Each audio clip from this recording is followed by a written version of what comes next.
کل ایک اہم فیصلہ آیا، آپ کی جماعت نے موقف اپنایا کہ یہ فوج کا اندرونی معاملہ ہے، لہٰذا اس پہ اس وقت بات نہیں کی جا سکتی، لیکن یہ چیزیں آپ کے ساتھ ریلیٹ ہو رہی ہیں۔ فیصل وارڈا کہہ رہے ہیں کہ جنرل فیض عمران خان کے خلاف گواہی دے سکتے ہیں، اور مزید رپورٹس یہ بھی آ رہی ہیں کہ وہ آپ کی جماعت کے ساتھ رابطے میں بھی تھے۔ تو جب اس طرح کی چیزیں بہت فریکوینٹلی ڈسکس ہو رہی ہیں بڑے کانفیڈنس کے ساتھ، تو آپ کو افیکٹ تو کریں گی، آپ کو اپنی پوزیشن واضح کرنی چاہیے۔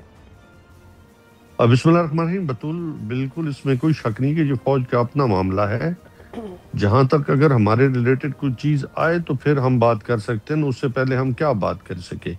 دوسرا، ہمارے رابطے کی جو آپ بات کر رہی ہیں، میرے نالج کے مطابق تو کبھی نہیں ایسا کوئی بات ہوئی، نہ کبھی میٹنگ میں بات ہوئی کہ رابطے کی وہ بات ہوئی، نہ ہم سے میں رابطے میں تھا۔ بلکہ آپ کو یاد ہوگا مولانا فضل الرحمان نے جو اپنے انٹرویو میں خاص طور پہ ذکر کیا جب تحریک عدم اعتماد آ رہی تھی، اور اس سے پہلے کی چیزیں بھی انہوں نے بیان کی، تو اس کے بعد میرے خیال میں ہمارا کیا رابطہ ہونا ہے ان سے۔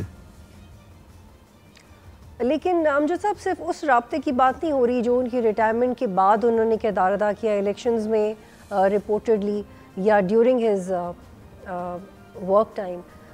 یہ بھی بات ہو رہی ہے کہ فار ایگزامپل آئی کے اپنے انٹرویوز میں کہتے رہے کہ وہ نمبرز وہ پورے کرواتے تھے، ایجنسیز نمبر پورے کرواتی تھیں، تو یہ چیزیں تو ہیں جو کہ آپ کو آنسریبل کر سکتی ہیں آگے جا کے۔ میں نے بطول بتایا کہ جب ہمارے ریلیٹڈ چیزیں آئیں گی تو تب کوئی اس پہ ہم تبصرہ کر سکتے ہیں کہ اس کے فارن اگینسٹ۔ اس وقت تو تبصرہ بنتا ہی نہیں ہے۔ اور پھر آپ دیکھیں کہ 2019 کا انٹرویو خواجہ آصف کو اٹھا لیں، اور پھر 2022 کا انٹرویو اپنا مولانا فضل الرحمان کو اٹھا لیں، پھر تو آنسریبل بہت سارے لوگ ہیں۔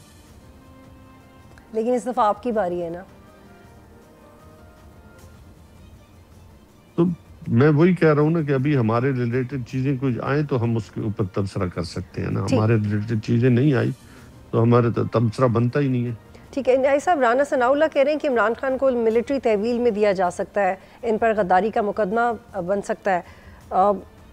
کیا آپ لوگ ذہنی طور پہ تیار ہیں اس کے لیے؟ کوئی اسٹریٹجی ڈسکس کیا آپ نے؟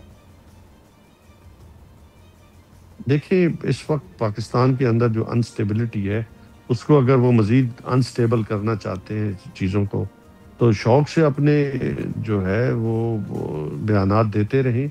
اس سے کوئی قوم کی خدمت اور جمہوریت کی خدمت تو نہیں ہونی، اس سے بلکہ اور زیادہ انریسٹ آئے گا لوگوں کے اندر۔ اور پھر پاکستان کی آج 95% آبادی جو ہے وہ عمران خان کے ساتھ کھڑی ہے، اور اوورسیز پاکستانی عمران خان کے ساتھ کھڑے ہیں۔